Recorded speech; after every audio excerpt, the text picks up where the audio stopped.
I'm Cynthia Rowland, and this is episode 144 of EO Radio Show. This is our 26th in a series of quick tip episodes focusing on the details of state registration of nonprofit corporations. In previous episodes, we talked about filing in Delaware and California, which are the most frequently used by our clients, most of whom have a connection with California, and all other 48 states and the District of Columbia. With the help of Joe Hilliard, today we look at the basic state filing requirements for nonprofit corporations operating in Kansas and Missouri. And with those, we have covered all the domestic jurisdictions for incorporation of domestic U.S. charitable organizations.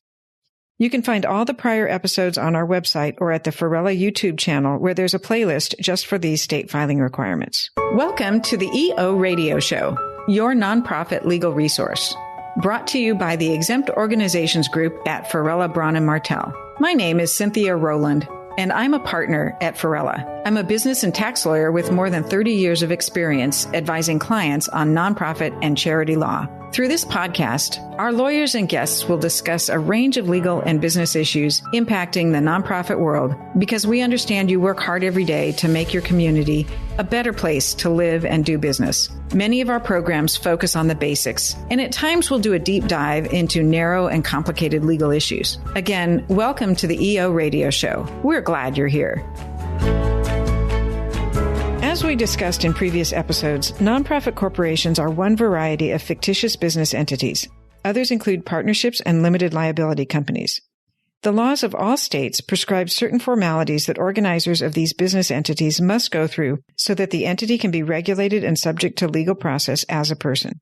Since business enterprises aren't natural persons, the laws have developed mechanisms for treating them like natural persons. This is where the state filings come into play. In order for the organizers of these fictitious entities to take advantage of the protection of the laws, they have to provide notice as to the legal name, the state whose jurisdiction they are claiming for corporate organization laws, a physical address where they can be served with legal process, and certain other information that varies state by state. In this episode, we aren't going to dive deep into the pros and cons for where to incorporate, but instead we're focusing on the ease of formation, standardized documents or websites that make it easy to create the organizing documents, filing fees, and similar matters. As with all the states we have discussed, if you do business as a nonprofit in Kansas or Missouri, or solicit charitable contributions there, even if just through the nonprofit corporation's website, the nonprofit may need to have a legal presence and be registered in these two states. So for the details on these states, we welcome back Joe Hilliard. Joe is a senior paralegal at Farella. He specializes in formation and compliance matters for all manner of entities, and in particular, charities that are tax-exempt under Internal Revenue Code Section 501c3. Prior to working at Farella, Joe worked in-house for several real estate development and management companies in Southern California, working on real estate purchases and vendor contracting. So, Joe, welcome back. Good to be here. So we'll start with our update. What's new this week? On the federal level, while the government shutdown has indeed ended, the IRS during that shutdown put a moratorium on review of the IRS 1023s, the determinations. And while you could still file, they were not being reviewed. As of today, November 25th, the IRS has not formally stated they've started reviews again. But if you look at their website, it does have some updates. Now it says if you filed after February 26th of 2025, your application has not been assigned. But even that's not updated because I went back through our files and confirmed that Cynthia and I had filed for a client in early March 4th, and we did receive a determination letter prior to the shutdown. So updates that still need to be noted there, but as far as we know, they are reviewing again. There's no reason to think they aren't, but they haven't formally. And again, during the shutdown, they never sent it until about 2 weeks into the shutdown that said they hadn't been and weren't looking at them. So I think what's happening, and I've gathered this from conversations with law firms around the country, if it's going to, I think the way to interpret that is that for some applications that are not going to be reviewed by a specialist, they just process them and send out the determination letter. So for those that are going to be assigned to a specialist, none have been assigned since whatever that date is. Since February 26th. Yeah, it's kind of misleading the way they describe it. But if it's an application that needs to be assigned,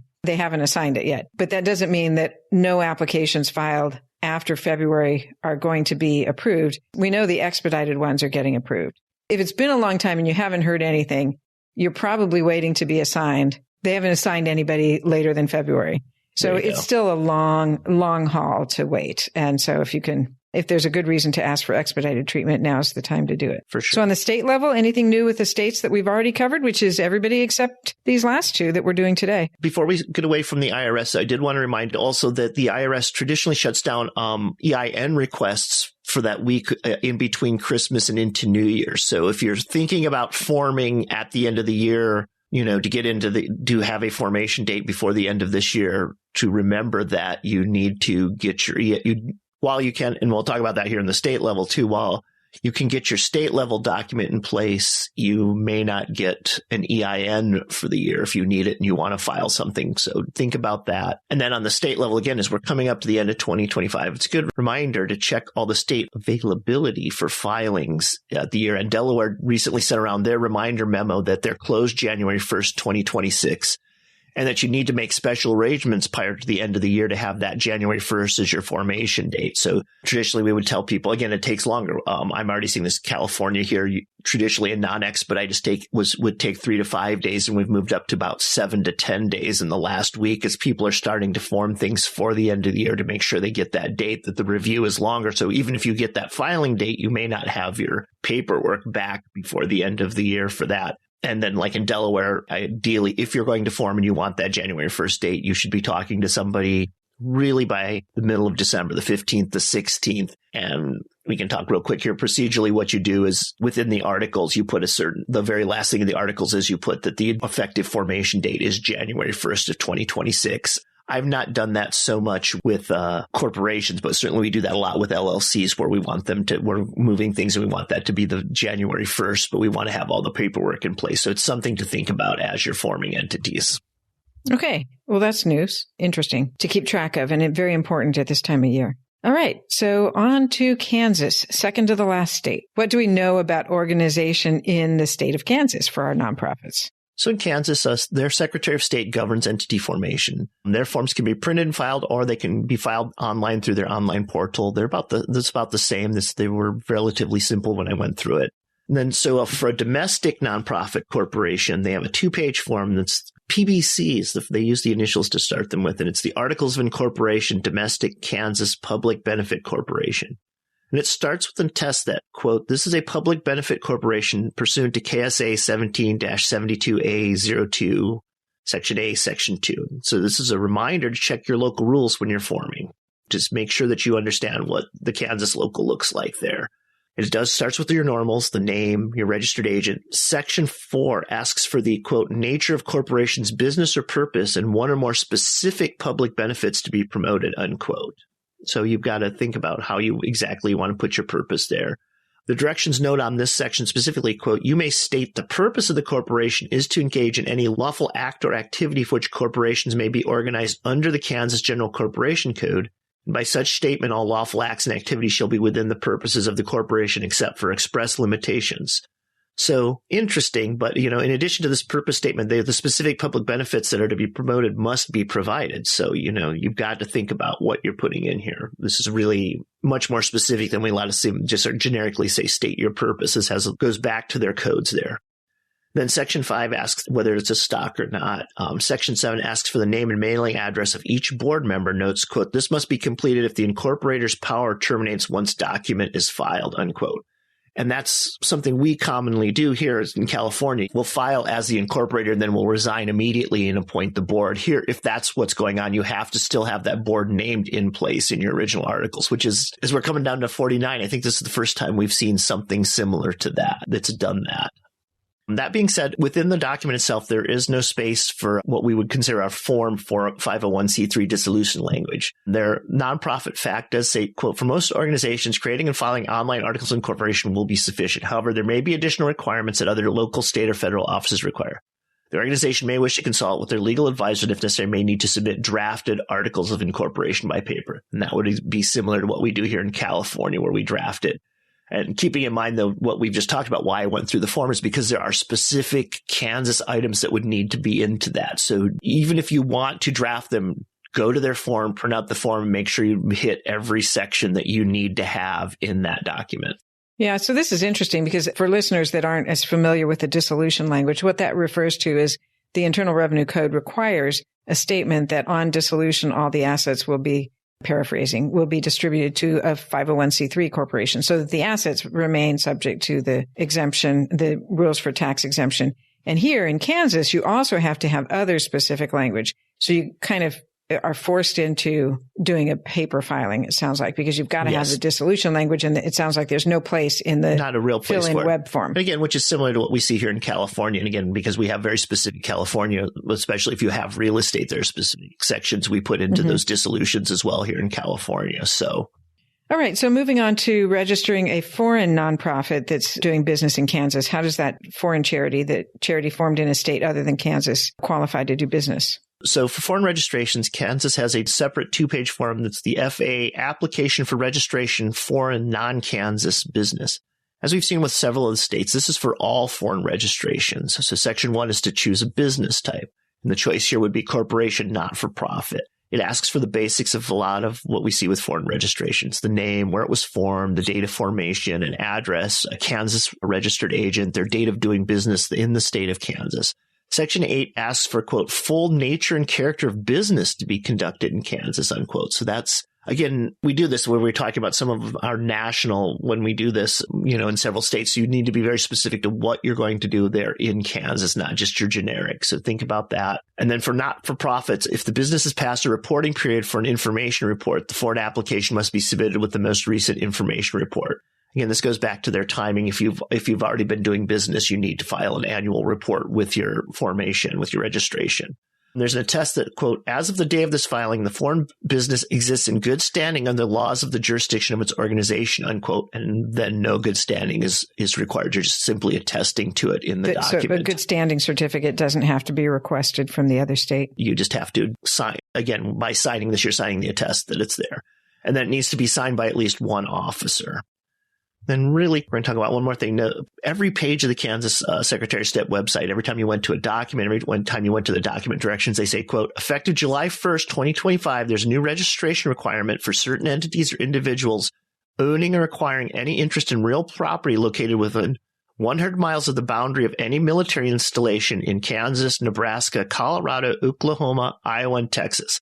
The following are subject to this registration requirement. The government, any political party or subdivision, any corporate entity, any agent, or any citizen of then it gives a list of a bunch of states and countries. This includes any individual having a controlling interest in any company formed for the purpose of holding interest in the real property on behalf of any of the foregoing. And then it has a form that you're supposed to go to. This may not be an issue, but if you have, we do occasionally, we will see board members that are not U.S. citizens on our foundations, in our charities. So be aware of this. Like I said, there's a list of about 10, 12 countries on their list of if you were there. And if then, and again, we have foundations that own real property. We do a bunch of, and I would not presume in Kansas that you wouldn't perhaps have like a ranching or a wildlife preserve that was part of your foundation. To be aware of this, that you may need to do further registration if you have foreign board members. So it's interesting. So this special rule applies to.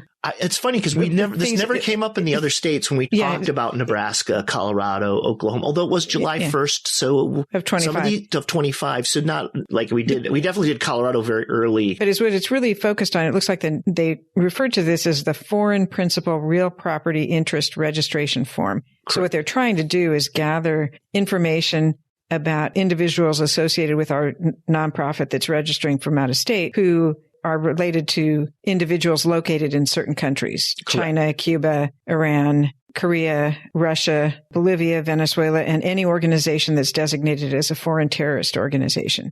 I imagine for the vast majority of our nonprofits that are registering in Kansas, it won't apply. But if you do, as you said, Joe, if you've got a principal who is associated with any of these countries, you'll need to pay attention to that. That is quite unique. I haven't seen anything like this before. I know that last one, any organization designated as a foreign terrorist organization, is very fluid at this time in the United States as well. It can be. It can be. So there is that side of it as well. Yeah. Well, that's interesting. Okay, so Kansas is an outlier on that one. Yes. So back to the mundane and straightforward issues. Let's talk about the filing fees and costs and timing. For sure. So it's $90 for the domestic articles of incorporation and $115 for the foreign nonprofit. So not too bad. And then per the Kansas Secretary of State's website, online filings are actually effective immediately. Once the online registration is complete, certified copy is filed and you can print it out. Paper registrations, which we're talking about if we're doing a domestic, obviously we can't just do that through their system, are filed when received, and a certified copy of the registration is sent to the address provided, and it should be 3 to 5 business days from the date of filing to receive that certified copy. So again, they're saying that they're stamping them as soon as they get them. And we're back to, though, if you do it, like if you mail it, if I mail it today, the 25th, they won't, because the holiday, you would probably get a December 1st date because they would get it on that Monday. And then. Yeah, you could strategically, though, you could do if you're really in a rush, do the web form and then later file an amended and restate it, on paper so that you have your initial incorporation date, and then you could still check all the boxes for IRS and other purposes. That's great that it can be effective immediately when you file. Yes, since we were just talking about just here in California, it's now 7 to 10 days when you file online. So yes, that's very exciting. Annual filings. So in Kansas, both the domestic and the foreign entities will file the information report, not-for-profit corporation. This will need to name each officer of the corporation and each member of the, quote, governing body, unquote, of the corporation, which would be your board of directors. On it, question 6A asks, does this corporation hold more than 50% equity ownership in any other business that is filed with the Kansas Secretary of State? If so, they need to be identified. And then question 7 asks, does the corporation hold more than 50% equity ownership in any other business that is filed? And same thing, you need to file and add an attachment to it. So that's, again, it may not be something, but like here, we have some foundations that have LLCs where they have specific purpose like that. So that would need to be put in that. Or if you were a supporting organization. So things to think about. Information reports are filed biannually. The business forming in even years files its report in each succeeding even year. And then business forming in odd years file theirs in the succeeding odd years.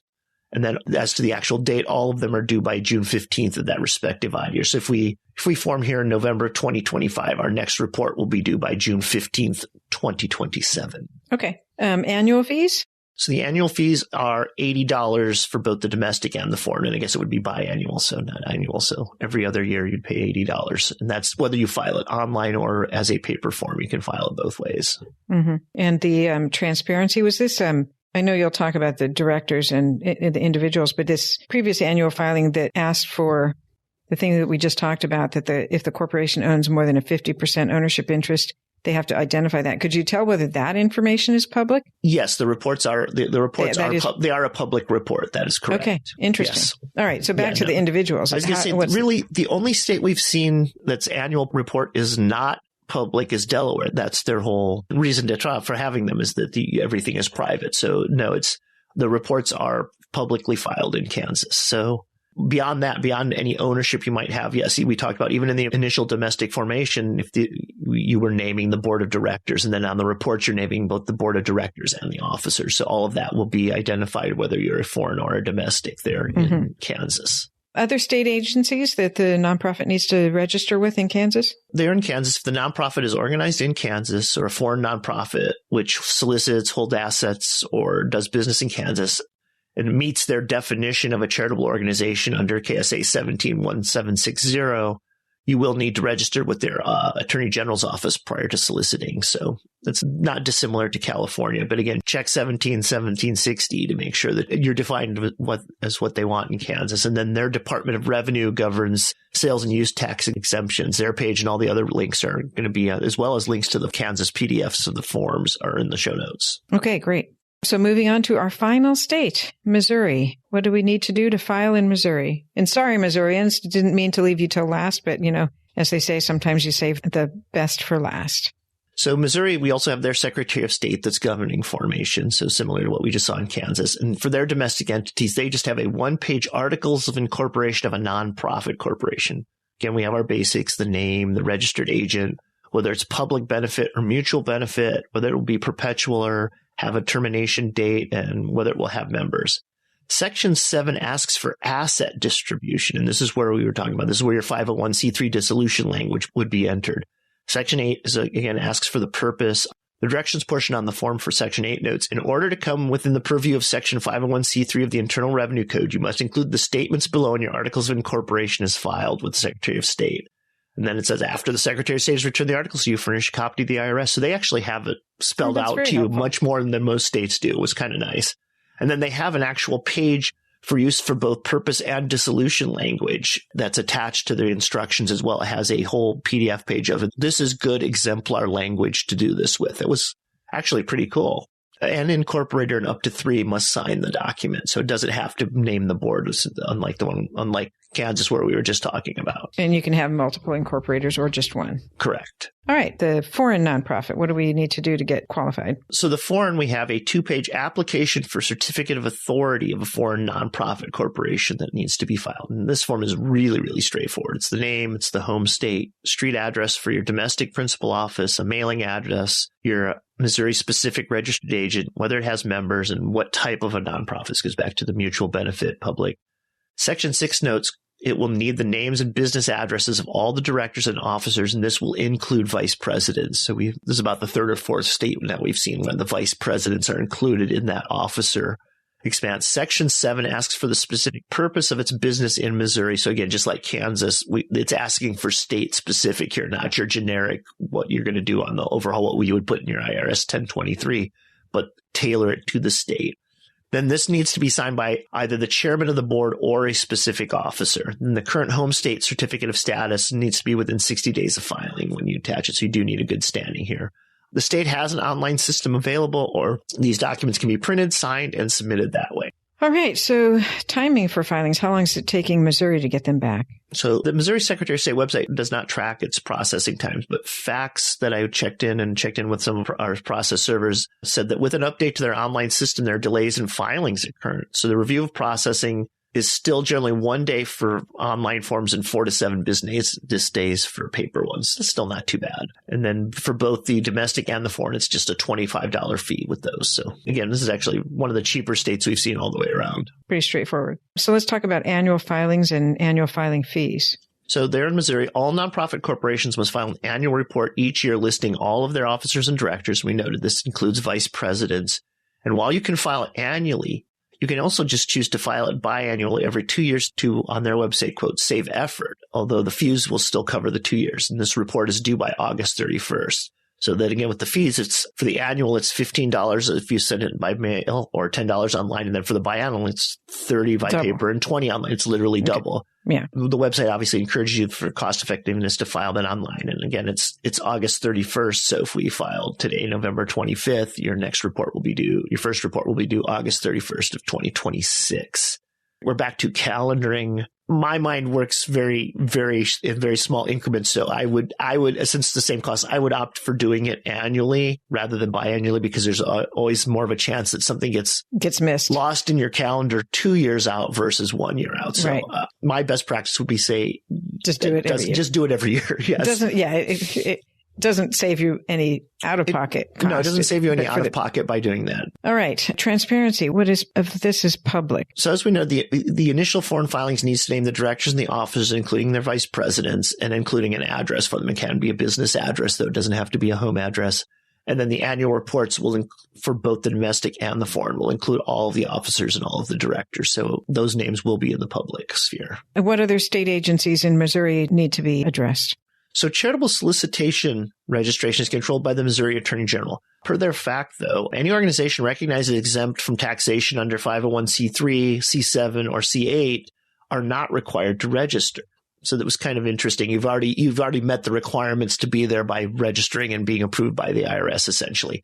Do review their fact, which is in the show notes, to understand the other side of the requirement. So if you're going to be soliciting in a different manner there in the state, we don't talk about it a lot, but if you're doing raffles, if you're doing those type of things, that there may be an issue where you need to register.